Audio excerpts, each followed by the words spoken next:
믿음의 엄마 아빠께 라는 큰 제목으로 어제부터 우리 말씀을 나누고 있습니다.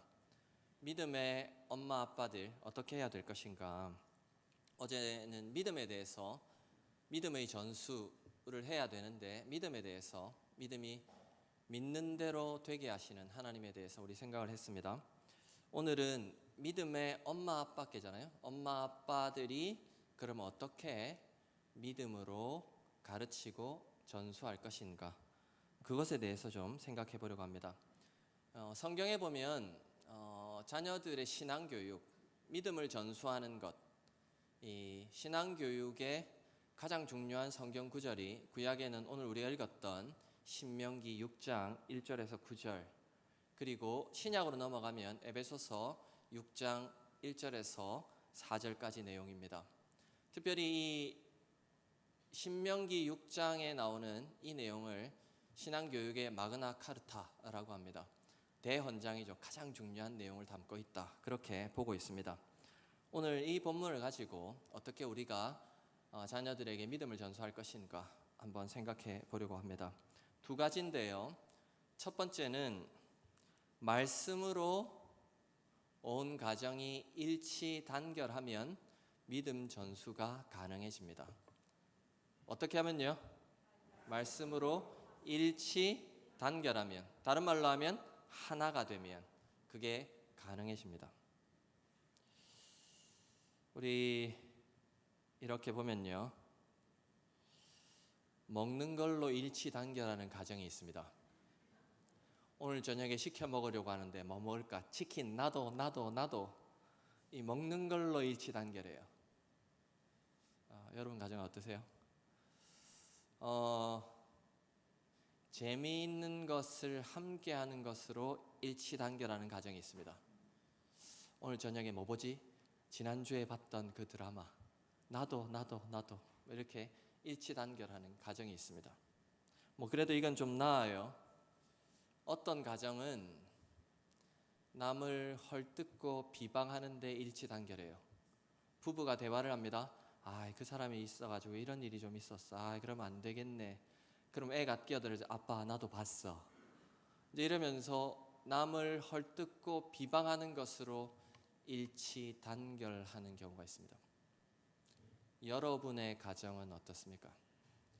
무엇으로 일치 단결하고 하나가 됩니까? 오늘 본문은 전혀 다른 것으로 일치 단결해야, 하나가 되어야 믿음의 전수가 가능하다, 그렇게 말합니다. 그래야 비로소 다음 세대들에게 믿음이 전수될 수 있다라고 말해요. 우리 1절, 2절, 오늘 우리가 읽었던 1절, 2절 한번 읽어보도록 하겠습니다. 자, 읽겠습니다. 이는 곧 너희의 하나님 여호와께서 너희에게 가르치라고 명하신 명령과 규례와 법도라. 너희가 건너가서 차지할 땅에서 행할 것이니 곧 너와 내 아들과 내 손자들이 평생에 내 하나님 여호와를 경외하며 내가 너희에게 명한 그 모든 규례와 명령을 지키게 하기 위한 것이며 또 내 날을 장구하게 하기 위한 것이라. 아멘. 너와 내 아들과 내 손자들이, 이렇게 말해요. 할아버지와 아버지와 아이가 하나가 되어서 일치 단결해서 하나를 하라는 거예요. 뭘 하라는 겁니까? 돈, 권력, 명예를 추구해라가 아니에요. 오늘 본문은 하나님이 광야에서 가나안 땅, 젖과 꿀이 흐른다는 가나안 땅에 들어가게 되면 하나님을 믿지 않는 수많은 이방 민족들이 그 곁에 있을 텐데 그 하나님을 믿지 않는 그곳에 들어가거든 너희는 돈을 추구하고 명예를 쫓으며 권력을 탐하지 말고 뭘 하라고요?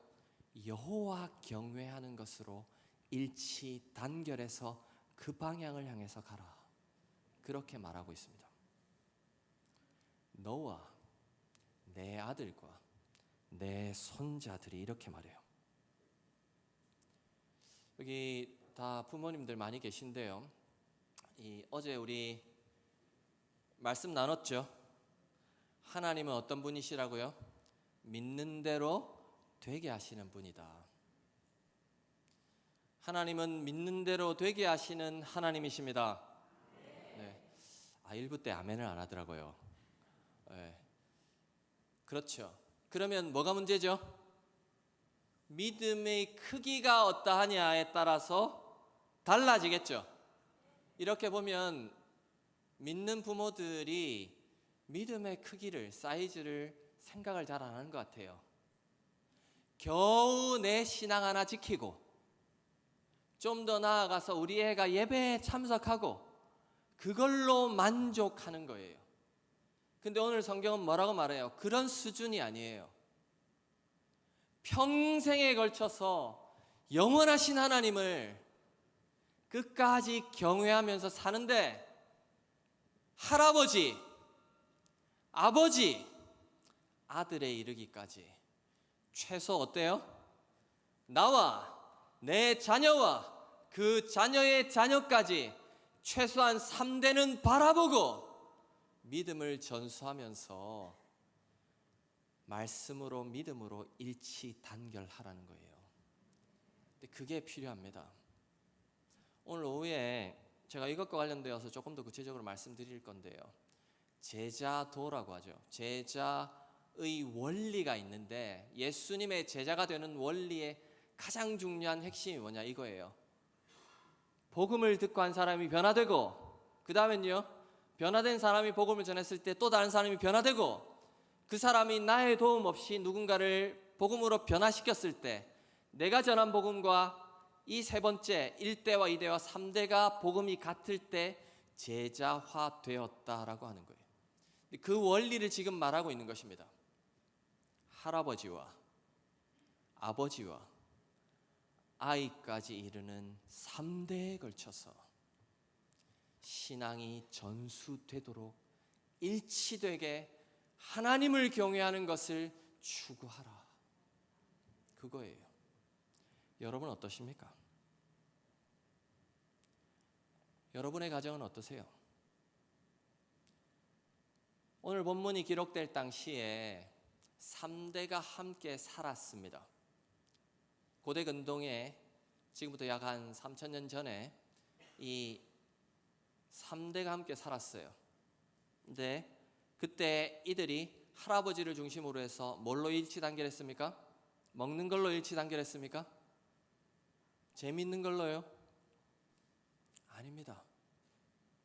하나님을 경외하는 것, 믿고 따르는 것, 그리고 그 하나님을 경외하기 때문에 그분이 주신 말씀을 기준으로 사는 것, 이것이 그 가정에서 이야기되고 말하고 그것으로 서로의 생각과 사고관과 가치관을 형성하면서 바꾸어 갔던 것입니다.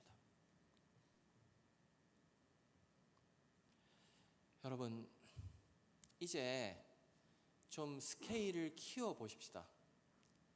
겨우 내 신앙 하나 지키는 거, 우리 아이가 그냥 예배 정도 나오는 것이 아니라 내가 예수 그리스도의 제자가 되고 온전히 하나님만 경외할 뿐만 아니라 나의 자녀들도 예수 그리스도의 제자가 되고 하나님만을 경외하고 그의 자녀들이 믿음으로 세워져서 그의 아이들까지 믿음의 자녀들이 될 때 내가 눈을 감고 하나님 앞에 가도 이 자녀들은 내가 전한 그 복음을 통해서 또 다른 세대들을 만들어가게 될 것입니다. 그런 은혜가 이 드림교회 온 가정에 있기를 바랍니다. 자, 여기서 진짜 중요한 게 있는데요. 여러분, 여기 특별히 저기 이제 유아실에 어린 자녀들을 두신 부모님들 잘 들으세요. 지금부터 하는 이야기가 꽤 중요합니다. 아이가 어릴 때 아이를 어디 멀리 여행을 시키고 박물관을 구경시키고 어디 좋은 것을 가면서 좋은 것을 전해주고 일치 단결하면서 나누려고 해요. 이번에 우리 여행 가서 우리 가족이 화목하고 좋아질 거야, 이렇게 생각해요. 그러면서 이제 아이들을 데리고 다니면서 좋은 것 보여주고 함께 나누면서 웃고 즐기고 그래서 이제 우리가 하나 이런 생각을 해요. 근데 그게 언제 그걸로는 부족하다는 걸 깨닫죠? 제가 질문한 겁니다. 언제 그걸 깨닫죠? 아이가 어릴 때는 몰라요. 청소년이 되면 안 따라다니려고 해요. 제가 안성에서 왔습니다. 안 놀라시네요. 어디 있는지 잘 모르시죠? 예. 경기도 제일 밑에 있는데요. 안성에 가면 농협에서 운영하는 팜랜드라고 있습니다. 혹시 가보셨어요? 예, 안 가보셨으면 말을 하지 말아요. 아주 넓고 양들 막 뛰어다니고 막 염소 뛰어다니고 뭐 타조들 뛰어다니고 그리고 놀이 시설도 있고 아주 좋아요. 특별히 안성 시민은 할인이 됩니다. 자, 그런데요, 제가 이제 천안에 총회교육원이 고려신학대학원 천안에 있는데 제가 거기 사역을 하다가 이제 교회 담임을 하게 되어서 2020년 12월에 코로나 한참 진행될 때 안성으로 가게 됐습니다.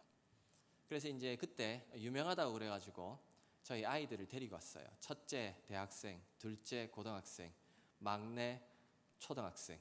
그리고 데리고 딱 갔는데 깜짝 놀랐어요. 대학생, 고등학생 아무도 없어요. 그래가지고 걔들이 괜히 왔어. 앞으로 이런 데 데리고 오지 마. 안 가요. 따라하지 않습니다.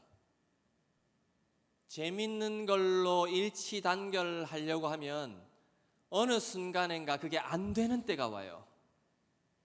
그때 후회하면 너무 늦어요. 먹는 건 어떨까요? 먹는 건 먹을 때는 좋죠. 지나고 나면 다 잊어버립니다.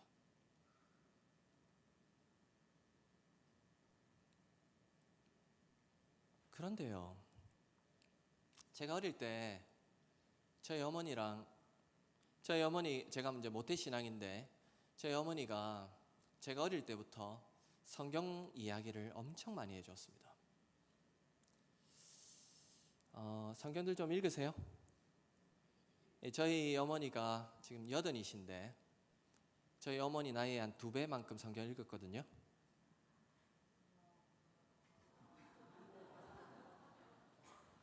그건 뭐 그냥 장난이에요. 드림교회는 좀 다른 것 같아요. 안 놀라시네요. 그냥 여기는 거의 한 100독씩 이렇게 다 하시는가 봐요. 자, 그러니까 이제 어머니가 성경 이야기를 하고 저는 열심히 듣고 그러면서 그게 너무 자연스러운 거예요. 근데 이 이야기를 언제 할까요?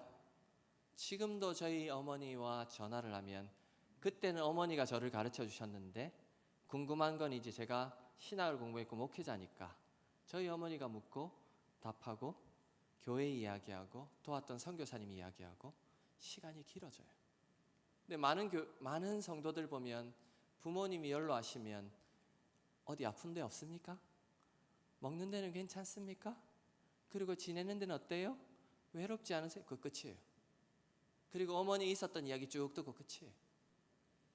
왜 그래요? 이걸 평소에 자유롭게 말해보지 않은 거예요. 제가 지금 무슨 이야기 하는지 아시겠습니까? 우리가 장성해서 영원한 것까지 말할 수 있는 거리로 자연스럽게 하나님의 말씀을 나누는 문화를 가정에서 만들어야 그것으로 일치 단결할 수 있는 것입니다. 그런 여러분의 가정이 되기를 바랍니다. 어느 날 갑자기 이야기하려고 하잖아요. 엄마 왜 이래? 어색해요. 왜 가족끼리 또 이래? 예배 드렸으면 됐지. 그걸 극복하고 나누기 시작하면서 말씀으로 믿음으로 비로소 어떻게 해요? 하나가 되고 일치 단결되고 서로의 생각을 나누게 되는 것입니다. 그게 자연스러워져야 시간이 지나도 재미있는 것들이 달라지고 먹는 것들이 달라지고 관심사가 달라져도 같은 하나님을 믿는 믿음으로 대화하고 서로 교제할 수 있게 되는 것입니다. 그런 우리가 되기를 바랍니다. 그렇게 되려면 우리가 가정에서 신앙적인 대화가 자연스럽도록 만들어야 돼요. 이걸 어려운 말로 페이스톡이라고 합니다. 믿음이죠. 신앙적인 대화가 삶 가운데 자연스럽도록 문화를 만들어가는, 그것으로 일치단결하는 그런 가정이 될 때 비로소 그것이 너무 자연스러우니까 자연스럽게 말씀이, 신앙이, 우리가 믿는 믿음이 다음 세대에게, 자녀들에게 전해지는 것입니다. 그런 우리가 되기를 바랍니다. 자, 그렇다면 어떻게 하면 이렇게 말씀으로, 우리가 믿는 믿음으로 일치단결하면서 자연스럽게 말하는 환경을 만들 수 있을까요? 그게 이제 두 번째로 우리가 생각해야 되는데, 자, 지금부터 잘 들으세요. 부모가 하나님의 말씀을 잘 알고 그리고 잘 가르쳐야 전수돼요. 목사님, 이게 뭡니까? 너무 뻔한 이야기 아닙니까? 그런데 그게 안 돼요. 두 번째는 뭐라고요? 부모가 하나님의 말씀을 어떻게 해요? 잘 알고, 그 다음엔요, 잘 가르쳐야 돼요. 저희 어머니가 제가 어릴 때 하나님의 말씀을, 성경 이야기를 많이 해줬잖아요. 그러려면 전제 조건이 딱 하나가 있죠. 뭡니까? 저보다 성경을 잘 알아야 돼요. 그래야 이야기해 줄 수 있죠. 자, 오늘 우리가 읽었던 6절부터 9절까지 한번 읽어보도록 하겠습니다. 자, 읽겠습니다. 오늘 내가 내게 명하는 이 말씀을 너는 마음에 새기고 내 자녀에게 부지런히 가르치며 집에 앉았을 때든지 길을 갈 때든지 누워 있을 때든지 일어날 때든지 이 말씀을 강론할 것이며 너는 또 그것을 내 손목에 메어 기호를 삼으며 내 미간에 붙여 표로 삼고 또 내 집 문설주와 바깥문에 기록할지니라. 아멘. 자, 어떻게 시작해요? 오늘 내가 내게 명하는 이 말씀을 너는 마음에 새기고. 이때 너는 누굴까요? 부모를 이야기하는 겁니다. 특별히 믿음의 가장인 아버지들에게 하는 이야기예요. 오늘 내가 내게 명하는 이 말씀을 너는 마음에 새겨라. 이 마음에 새긴다, 이걸 어려운 말로 뭐라고 하는지 아세요? 주관식이라 좀 어렵죠. 마음에 새기고, 이걸 뭐라고 말하는지 아세요? 좀 어려운 말로 명심한다. 명심한다. 그렇게 말해요. 너 명심해. 그런 이야기 하죠. 지금 하나님이 우리에게 말씀하시는 겁니다. 부모인 우리에게 너 명심해야 돼. 네가 먼저 마음에 새기고 그 다음에 네가 새긴 말씀을 어떻게 해요? 아이들에게 부지런히 가르치라는 거예요. 길을 갈 때든지 누워 있을 때든지 손목에, 미간에 붙이고 문설주가 뭔지 아세요? 문이 있으면 이 양쪽에 문 옆에 이렇게 있는 걸 문설주라고 그래요. 그러면 들어오고 나오고 거기다 붙여놓으면 계속 보는 거예요. 쉽게 말하면 애 방에다가 성경 구절 쫙 붙여놓고 어떻게든 수단 방법을 가리지 말고 부지런히 기회가 있을 때마다 요때 한번 말씀을 가르쳐야 되겠는데 기회가 딱 왔어요. 그럼 그때 가르치라는 거예요. 그걸 지금 이야기하는 것입니다. 자연스럽도록, 말씀이 자연스럽게 이야기되도록. 제가 이제 저희 집에 초등학교 6학년 된 딸이 있습니다. 근데 이 아이가 좀 어릴 때, 제가 이제 청해교육원 사역을 할 때인데 전국 교회를 다니면 좀 바쁘게 지낼 때예요. 이제 간만에 얘랑 이제 1대1로 이제 시간을 보내게 되는데 얘가 이제 저에게 물어요. 아빠, 펭수 알아? 여러분 펭수 혹시 아세요? 네, 그래서 제가 몰랐어요. 그래서 뭐? 그랬더니 얘가 아주 가짠코 하찮다는 듯이 저를 보면서 그것도 몰라? 조금 부끄러웠습니다. 근데 이제 좀 이야기를 좀 하고 주고받다가 이제 난이도가 좀 높아졌어요. 엄마 생일하라. 이때 대답 잘못하면 큰일 나죠. 그분의 귀에 바로 들어가잖아요. 저는 이제 그날부터 이제 좀 힘들어지죠. 잠깐만. 이제 답을 해줬어요. 난이도가 이제 점점 높아집니다. 할머니 생일은, 이제 어버버하기 시작했어요. 할아버지 생일은, 좀 많이 부끄러웠습니다. 여러분 다 아세요? 제가 수에 약해가지고 제 전화번호만 딱 알고 나머지 모르거든요. 제 생일도 가끔씩 까먹거든요. 오늘도 제가 1부 예배 때 2020년인데 2000년 했는데 저는 모르고 지나갔는데 그분이 가르쳐줘가지고, 여러분 좀 모르면 좀 부끄럽죠. 그러고 이제 지나갔어요. 근데 어느 날 저희 둘째가 지금 이제 대학생인데 고등학교 때 저를 부르더니 이야기합니다. 아빠, 하나님이 왜 선악과를 만들어서 우리를 이렇게 힘들게 했어? 여러분, 자녀가 그렇게 물으면 답하실 수 있겠습니까? 저는 이제 목회자니까 그런 질문들 애들이 쑥쑥 해요. 그럼 이제 답을 합니다. 근데 생각보다도 많은 부모들이 그런 질문을 할 때 그거 교회 가서 들어. 다음에 이야기하자. 그냥 지나쳐요. 그런데 별로 부끄러운지를 몰라요. 여러분, 어떤 것이 더 부끄러운 것입니까?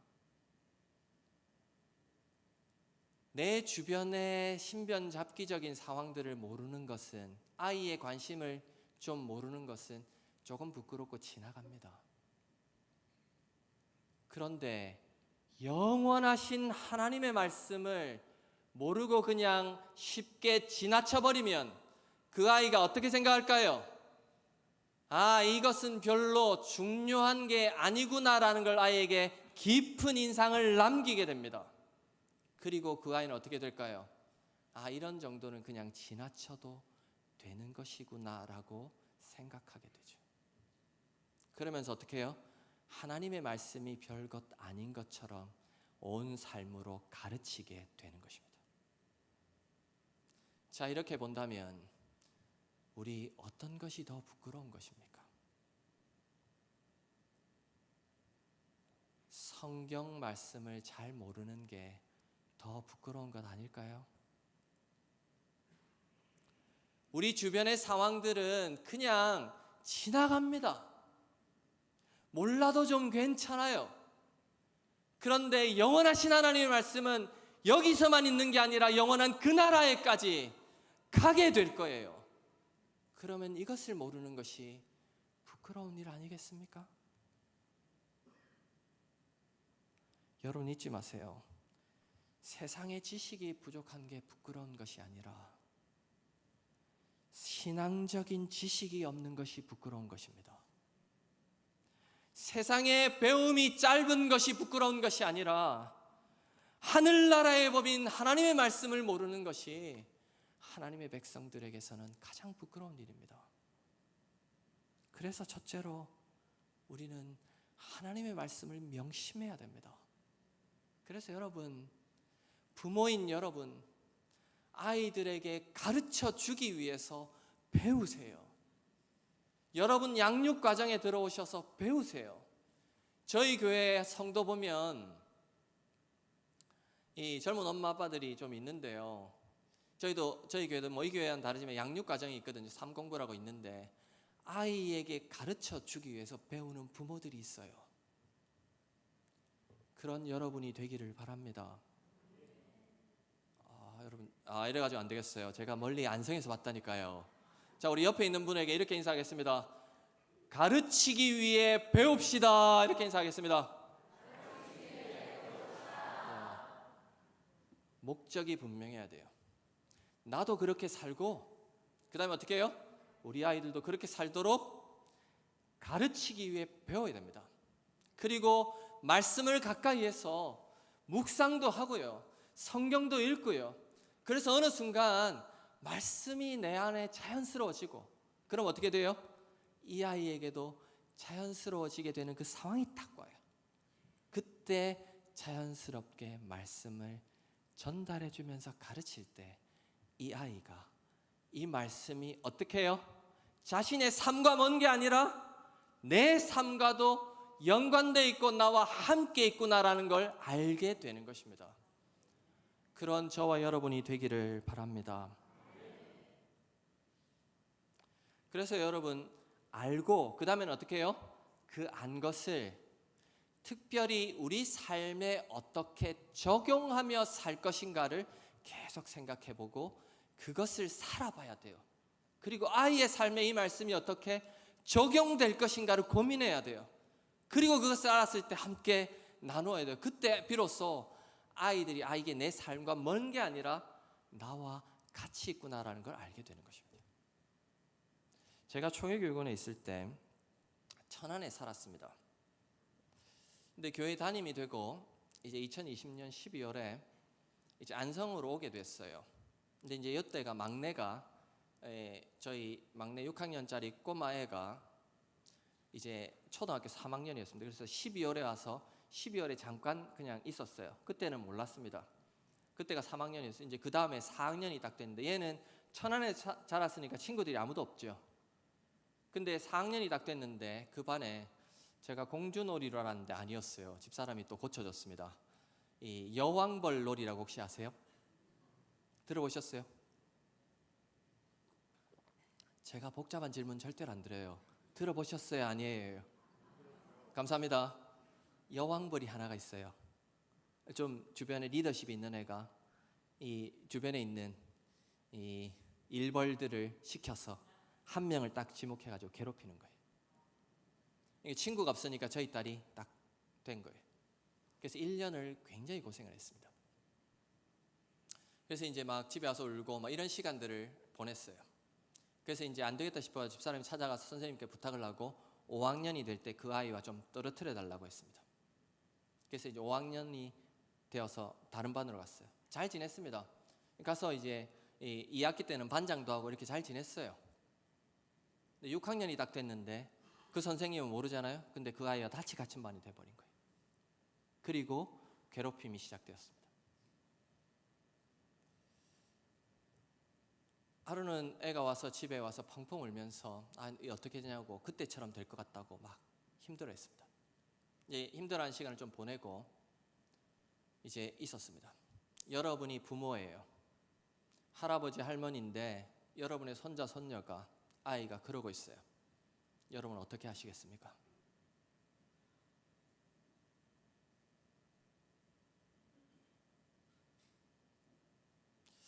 그걸 왜 저한테 물으세요? 이 표정이시네요.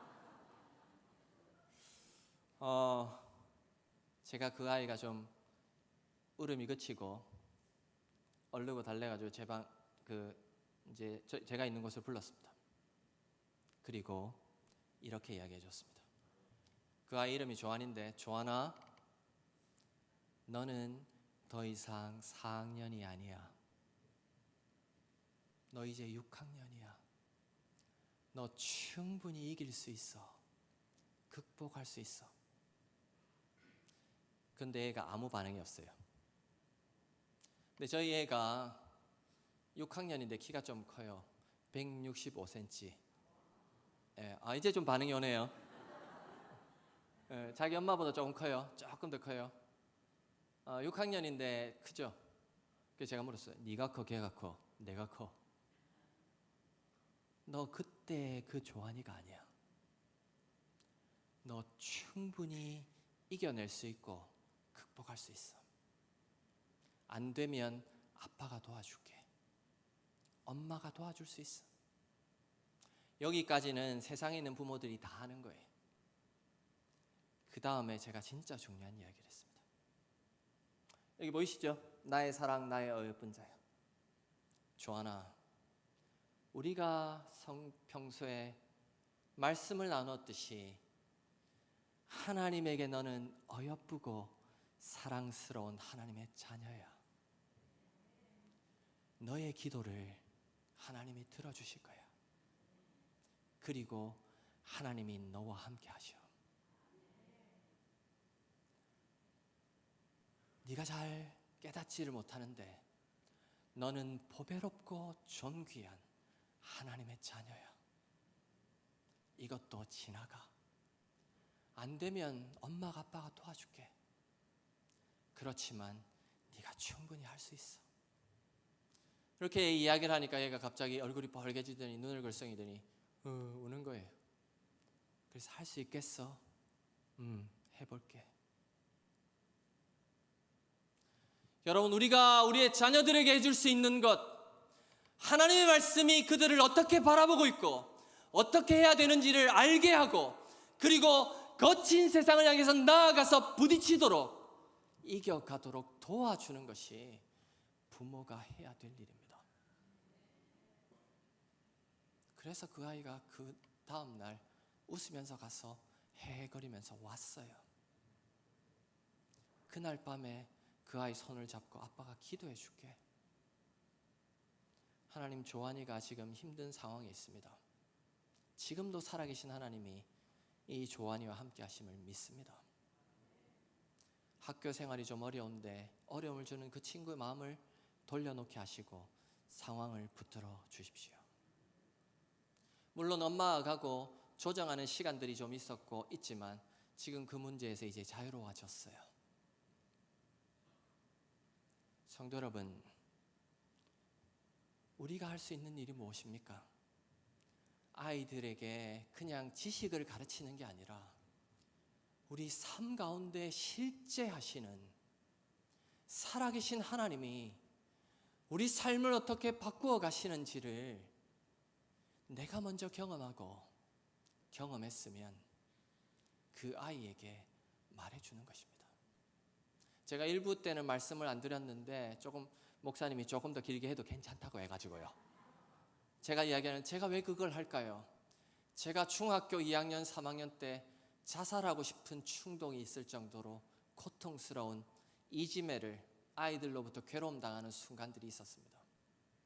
근데 그때 우리 좋으신 주님을 인격적으로 만났어요. 그리고 말씀 속에서 나를 얼마나 주님이 사랑하시는지를 제가 보았습니다. 그리고 상황은 여전히 아이들은 괴롭히는데 그 상황이 문제가 아니라 이건 지나가게 되고 하나님이 나와 함께 하시는 걸 내 깊숙이 믿게 되니까 그것이 문제가 전혀 안 되는 걸 깨닫기 시작했어요. 제가 그걸 알기 때문에 제 딸에게 그걸 말해줄 수 있는 것입니다. 여러분, 하나님은 오늘도 살아계시고 말씀 가운데 임하십니다. 저를 바꾸어 놓았고 우리 딸을 바꾸어 놓았다면 여러분의 자녀들도 바꾸어 놓으실 것입니다. 중요한 건 우리가 그 하나님을 깊이 만나고, 그리고 만난 것을 그 아이가 가장 필요할 때 말씀으로 잘 격려하면서 가르쳐 주는 것입니다. 그런 저와 여러분이 되기를 바랍니다. 그때 말씀의 뿌리를 깊이 내린 우리의 자녀들이, 세상은 그들을 흔들어 놓지만 말씀의 뿌리 속에 깊이 뿌리 내려 있기 때문에 거친 세상을 향해 담대히 나아갈 수 있게 되는 것입니다. 그러니 드림교회 온 교회와 자녀들 되기를 바랍니다. 말을 맺으면서요, 이걸로만 이야기하면 조금 아쉽잖아요. 그래서 어떻게 아이들에게 말씀을 가르치는지 조금 더 실제적인 이야기를 한 가지만 더 말하려고 합니다. 저희 가정 이야기를 해서 죄송합니다. 그런데 지금 믿음의 엄마 아빠에 대한 이야기니까 저희 가정에서 있었던 이야기를 좀 하려고 합니다. 저희 첫째 아이가 이제 지난 7월에 제대를 했습니다. 31사단 여기 있었어요. 네, 감사합니다. 네, 강진에 있었어요. 강진. 네, 거기 여단본부에 있었는데 자세한 내용은 to be continue. 오늘 오후에 자세하게 그 아이가 군대를 어떻게 바꿨는지 이야기를 좀 나누겠는데요. 근데 이 아이가 미국에 4년을 살았습니다. 제가 공부할 때 4년을 살고 한국에 6학년으로 이제 복학을 했어요. 전학을 했습니다. 근데 6학년을 좀 지내고 났는데 어느 날 이제 우연찮게 만났는데, 이제 아빠, 쟤는 공부 잘하고 쟤는 공부 못하고 이러는 거예요. 애를 서열화시켜서 보는 거예요. 미국에 있을 때는 그런 게 전혀 없거든요. 근데 너무 빨리 한국화된 거예요. 이거 큰일 났다. 사람을 사람으로 보고, 존귀한 하나님의 사람으로 보고 내가 전도해야 될 대상으로 보는 게 아니라 성적으로 보는 거예요. 이거 큰일 났다. 그래가지고 제가 이제 졸업을 하는데 걔는 친구를 너무 좋아해요. 중학교 가고 싶어 했는데 제가 꼬시고 얼르고 달래가지고 중학교를 안 가게 했습니다. 가가지고는 큰일 나겠다 싶어가지고 집에서 열심히 놀았어요. 놀다가 지쳐가지고 검정고시 치고요. 놀다가 너무 놀아가지고 그 효과가 최근에 드러나요. 얼마 전에 이야기하더라고요. SK라고 거기 게임단 있는데 연락 왔대요. 상위 몇 프로여가지고 우리 게임단 안 들어오겠냐고. 지금 그림 그리는데, 근데 얘가 그렇게 해서 너무 심심하니까 아빠 엄마 고등학교 가고 싶어, 친구가 필요해. 그래서 이제 애 엄마가 불렀습니다. 너 확실히 해? 고등학교 왜 가? 친구 때문에. 공부하러 가는 거 아니지? 확실해? 여기까지 이제 정리됐습니다. 그럼 진짜 친구 때문에 가는 거야? 자, 그러면 네가 반에 들어가면 친구가 많은 애들이 있을 거야. 소위 인싸라고 하죠. 그런 애들은 친구가 필요해, 안 필요해? 안 필요해. 그치? 그런데 혼자 밥 먹는 애가 있을 거야. 걔는 친구가 필요해, 안 필요해? 필요하지. 그러면 걔랑 밥 먹어 줄 수 있어? 그러면 그거 하는 걸로 시작하는 거야? 그렇게 해서 학교 갔어요. 제가 지금 무슨 이야기 하는지 아시겠어요? 말로만 이웃을 사랑하라, 이건 아무 의미가 없어요. 남들도 사랑하는 사람을 사랑하는 건 누구나 다 합니다. 세상이 사랑하지 않는 사람을 사랑하는 게 그리스도의 사랑이에요. 그렇게 해서 이제 학교를 갔습니다. 그래서 친구를 많이 사귀어서 지금까지도 연락해요, 애들이. 자, 그런데 문제는 이제 고등학교 재밌게 다녔어요. 근데 어느 순간 이제 그게 오죠. 이제 중간고사 기간이 딱 됐습니다. 중간고사를 이제 치는데 얘가 미국에서 왔잖아요. 갑자기 영어 교과서가 사라졌어요. 신기한 건 중간고사 마치고 난 다음에 영어 교과서가 돌아왔어요. 왜 그랬을까요? 얘가 영어를 잘할 것 같으니까 얘의 성적을 낮추려고 뺏었다가 넣어놓은 거예요. 무섭죠? 우리의 자녀들이 그런 데를 다녀요. 자, 그래서 얘가 교과서가 없으니 공부를 해야 되니까 이제 완전 아웃사이더인 혼자 밥 먹는 애. 이제 그래서 얘 때문에 다른 애들 좀 연결해주고 해가지고 이제 조금 좋아졌는데, 역시나 같이 밥 먹는 그날도 같이 밥 먹었는데 얘한테 이야기를 해요. 아주 순진하게. 얘야, 나 영어 교과서가 없어졌어. 그런데 내 카피하고 복사하고 줄 테니까 잠깐 빌려줘. 그때 얘가 누구예요? 밥 먹어준 애예요. 근데 얘가 아주 놀라운 대답을 합니다. 내가 왜? 자, 이 이야기를 여러분이 들었습니다. 부모로서 들었어요. 할아버지 할머니로서 들었어요. 어떻게 가르치시겠습니까? 요때가 가르칠 때예요. 말씀으로 가르칠 때.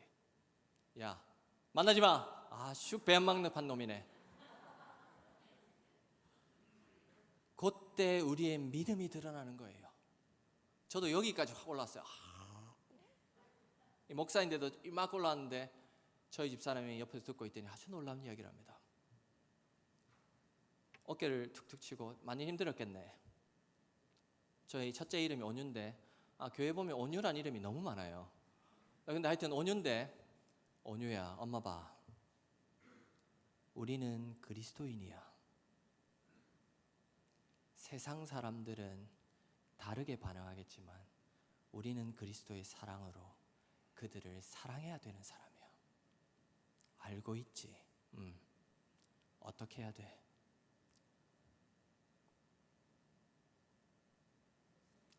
어떻게 해야 돼? 그래서 걔가 밥 먹을게. 그리고 그 다음날 가서 또 밥을 먹었어요. 우리는 선으로 악을 갚으라고 듣지만 삶 속에 구현하는 것은 완전히 다른 것입니다. 그런데 이 아이는 그걸 말씀으로 도전을 받은 거예요. 이웃을 사랑하고 선으로 악을 갚는 게 무엇인지를 배운 거예요. 그래서 그렇게 했더니 속은 좀 상하지만 기분은 좀 나쁘지만 또 문제없이 지나가는 걸 본 거예요. 예, 그래서 얘가 그걸 군대에서 똑같이 당했는데 어떻게 했는지는 오후 예배 시간에. 근데 왜 그렇게 했을까요? 걔 인생의 중요한 인상으로 남은 거예요. 내가 믿는 믿음은 세상이 믿는 것과 다른 차원이다. 차원을 넘어서는 사랑을 가진 믿음이라는 걸 그 아이는 실천해 가면서 배워갔던 것입니다. 그런데 그 아이가 어떻게 했을까요? 어떻게 그걸 알았을까요? 믿음의 부모가 그 아이 삶 속에서 말씀을 가지고 도전을 했기 때문에 그것이 가능한 것입니다.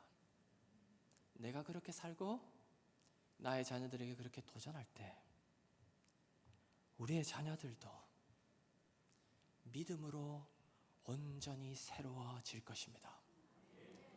그런 우리 온 교회가 되기를 바랍니다.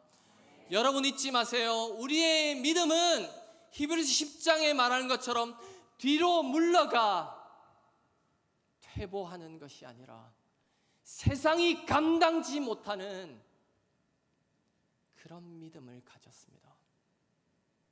그래서 주변에 있는 친구들이 궁금해요. 왜 얘가 이렇게까지 하지? 그러면서 그가 믿는 예수님에 대해서 궁금해하기 시작해요. 우리가 믿는 믿음은 그런 능력 있는 믿음입니다. 그런 믿음을 가진 우리임을 아시고 이 믿음을 우리의 자녀들에게 잘 알고 신실하게 기회가 왔을 때 믿음으로 가르치는 우리가 되어서 우리의 다음 세대들이 그렇게 믿음으로 세워지는 놀라운 드림 교회 다 되기를 바랍니다.